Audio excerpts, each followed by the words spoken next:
One of the toughest ceilings to deal with in life is how good can it get? That is the point where a lot of us tend to freak out and break down, and we think that there's no way it could be so good. How could it be so wonderful? How could I get so lucky? We question the blessings that are in front of us, and we miss out on enjoying what we have. And sometimes these things that we get are part of breakthrough moments. And in the transformational educational space, a breakthrough tends to be a point where it seemed like there was a wall before and you break through it. It's something that was a lack, perceived limit. It's something that was holding you back, or something that you just never thought was possible. So this could be something as small as, I never thought someone would buy me a drink at the bar. And then when you go through to the bar and someone buys you a drink, that's a breakthrough. It's simple, but it's still something that you didn't think was possible before that happened. And sometimes we think that whether we're in the transformational space or not, a breakthrough needs to be something profound, incredible, deep, something where you're on TV, you're making so much money, all these people want to buy your product. And a breakthrough could be as simple as, I have faith in myself. I feel good about who I am, and I didn't feel good about myself before. I feel eager to go out into the world, eager to create, eager to share myself. We think these breakthroughs need to be magnificent, amazing, crazy things, and sometimes they are. And a lot of the time, they begin with these small breakthroughs in how we see ourselves. So if we lower our standards for what we call a breakthrough and start recognizing these many blessings and many miracles along the way, we're going to have so much growth. It will be incredible. I'm Latia, and I love working with people to be their best self, live their best life, not be mediocre, not settle for less than they desire. And I'm on this journey as well. I'm human. I'm not perfect. And I know that there is something amazing that happens when we have a language for what we're creating, and when we understand ourselves and what will make a difference for us, instead of chasing someone else's breakthrough or trying to recreate their wheel. Everyone is on a unique journey, and there may be some frameworks and steps that can be generalized from looking at a lot of people and how they gathered success.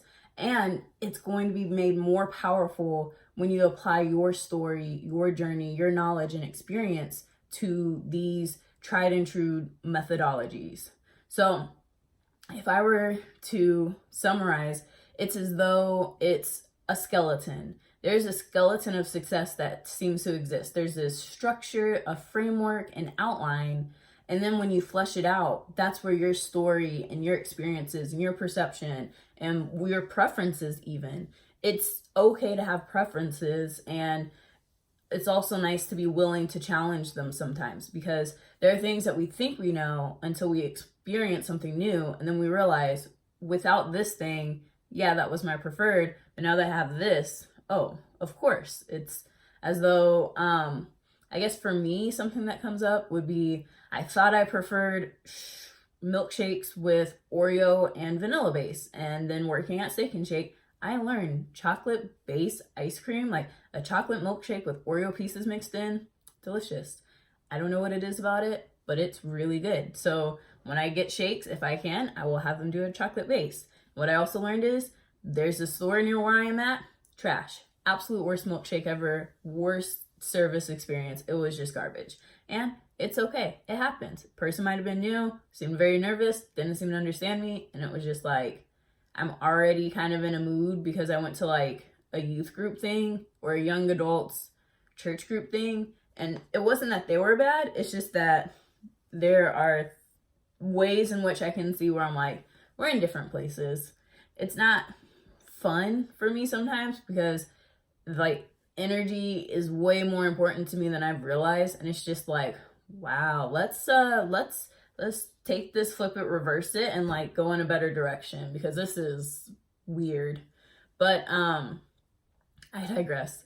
When it comes to knowing who you are and what your limits and boundaries and beliefs are, that is such a great place to start when looking to create breakthroughs in your life. So for me, I know that I a lot of times when I go out, if I go out with other women, I just happen to feel like, oh man, I'm like the less cute friend. And it's not that I'm not cute, but it's just that a lot of times guys are just way more attracted to my friends, or they look more put together and cute, and I just look kind of quirky cute, which isn't to say I'm less cute, but it's just like there's just a difference. Like it's a difference. And so for me, every time I go out, it's like they get the attention, or like sometimes guys will like want to buy me drinks or things, but usually I'm like not in that mood. So it was 4th of July, and I was like, you know what? People don't buy me drinks much when I go out. That would be really great to have. Like, what if people bought me drinks? So I was just kind of pondering on it and then living my life. And I went to the bar, and the bartender gave me a drink.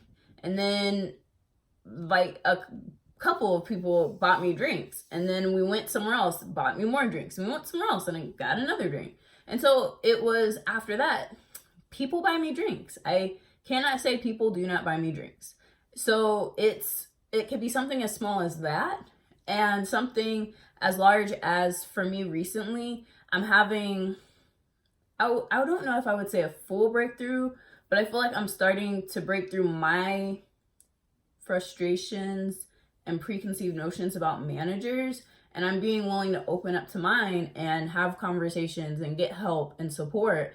And so for me, in a work environment, that's crazy. It's not something I would do on a normal basis. It has never felt good to me or fun. I don't tend to trust my managers. A lot of my managers have been jerks. So to have a lot of negative experiences around having a manager, and to be able to show up and just be myself, even to the point where I made a little slick comment. He was like, "Did you say it?" And I was like, "Yeah, I said that." He's like, "Okay, it was so quick." And I was like, "Yeah, I'm owning. I have a big role in this not working, and you're you, and it's not 100% me." I'm getting to this point where growing up, I felt like scapegoat was my future. I read the word scapegoat as the person who gets the blame in situations. And I wanted to be responsible for my life and my choices and my actions and everything that happened. And so scapegoat made logical sense, where if I'm going to be responsible for everything that happens in my life, I'm likely to get the blame, whether it's my blame or not. And I will take it and run with it and clean it up and be magical.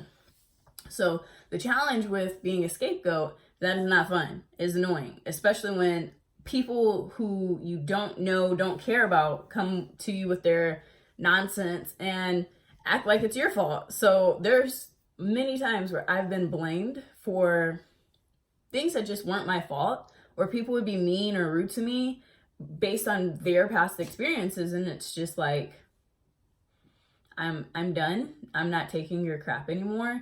You're gonna have to find someone else to dump that on, because it's not me, it's you. And even just having that awareness, I'm still learning how to take on being not a scapegoat. It's like, what is the opposite of that? Someone with healthy boundaries, someone who lets people take their blame, someone who acknowledges the difference between my stuff and your stuff. So what is a trend in my life that I notice is that I tend to let things bleed a lot between one area of life to another, or one relationship to another, or one person.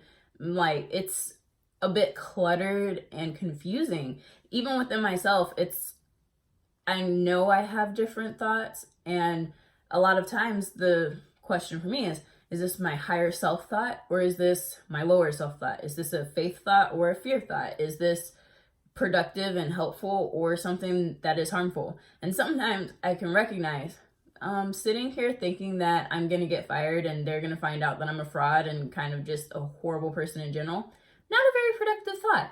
At the same time, sometimes in those moments, I've gone too deep in the experience of the negative voice that even my higher analytical voice is like, let's stop. And it's just like, it's a snowball now.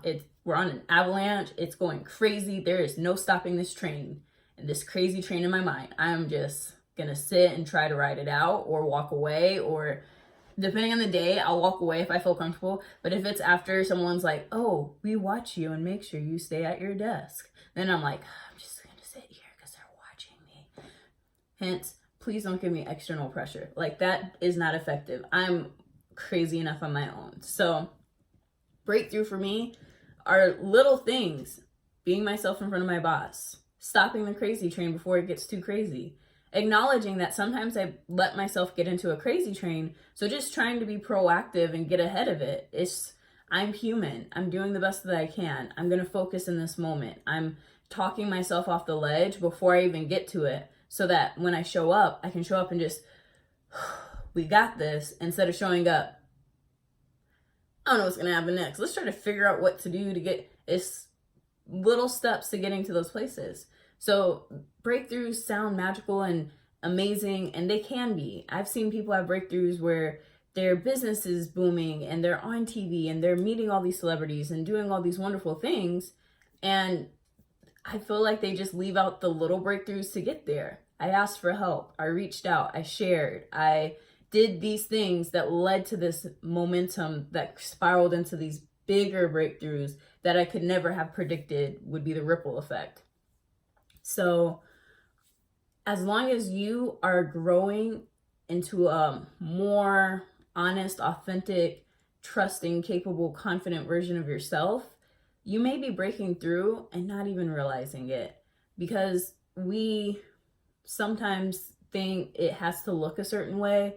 We might discount or discredit some of the things that are more powerful and profound than those, this took me 10 years to get to this moment. It's every moment along that journey got me to where I am. So I don't know what you're going through or what you're working towards or anything like that. But what I do know is that you're probably having some wins that you're not celebrating. And even making it through a trial or a tribulation and coming out not necessarily unscathed, but wiser and having learned from it, that's a breakthrough, and that's something worth celebrating. So as I'm learning to slow down and be present in the moment and let go of my past fears and my future anxieties, it's about just in this moment, let's do the best that we can and open up to what's possible and just relax, because everything's going to be okay. It's, the past is history, tomorrow is a mystery, today is a gift. That's why it's called the present.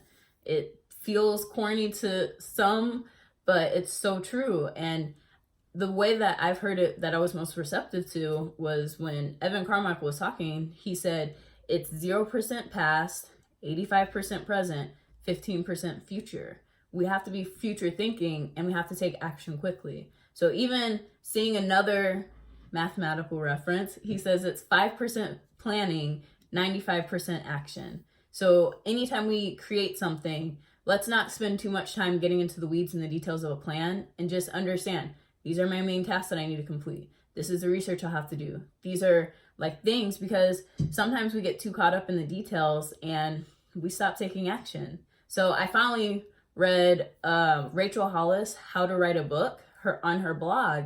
And in writing it, I realized if I can write 100,000 words, that is big enough to be a book. That will most likely cover all the things and ideas that have been percolating in my mind over the last few years. And from that, since my journey line is very jumbled, there's absolutely no structure to it. It's just whatever comes to my mind that doesn't seem like something that I've touched on. Then I will print out all the pages. I will read through it, learn the structure, restructure it, and create a book, or multiple books actually. Because as I share and write, I'm seeing there are different themes that are coming up. And I also know that I'm not wanting to call people out. So I don't want people to see what I have to say and be like, wow, this person thinks this about me. It's like, no, it's not about you, it's about me. Anytime I gossip or talk smack, I don't do it to discount or discredit anyone and their way of being. It is, I, Latia, am annoyed with this behavior, action, way this person is showing up. Nothing else. It's not their character. It's not anything else. Yes, I might be a little bit analytical, so sometimes I can get, oh, that's just a manifestation of daddy issues happening right now, so they're not trying to be this ridiculous. But at the same time, I'm not a psychologist. I am just a logical person who likes to take in the data points and make sense of what's showing up in people's behaviors, thoughts, what they say about themselves, all of those things.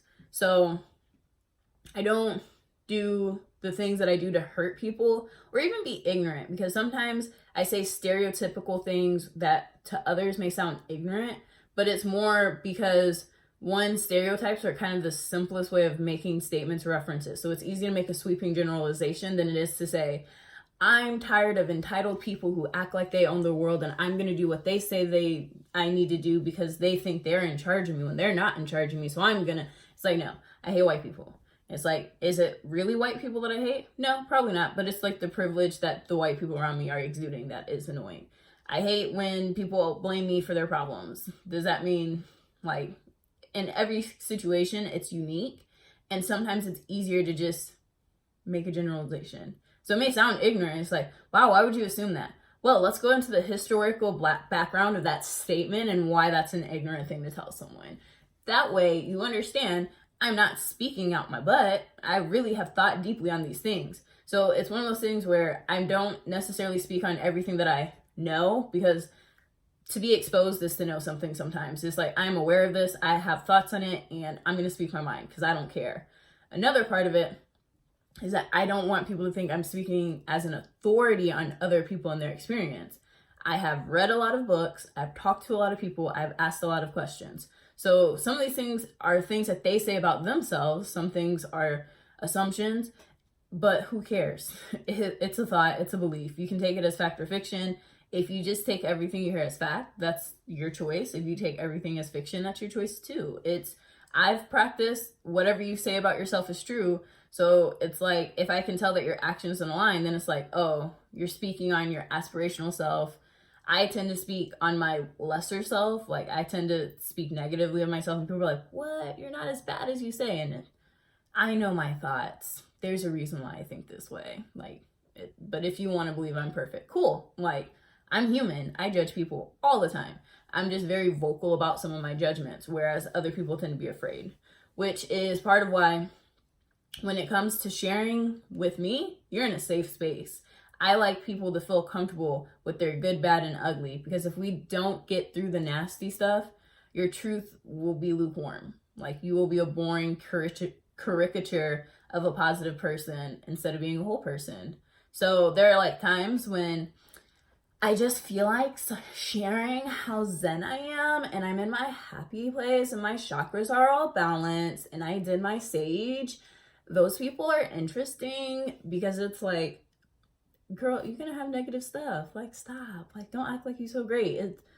That's life. Like, glad you found a way of dealing with your humanity, but life sucks sometimes, and it's okay. It's like, let's be frustrated. Let's act out. Let's get frustrated, and then let's take that energy and do something effective with it. But breakthroughs are wonderful. There's so many choices that we have in our lives. And as long as you know what your limits and stops are, there's always an opportunity to surpass it.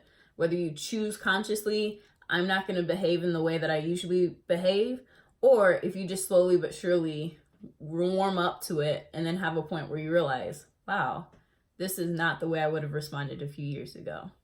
There's always room for growth and progress.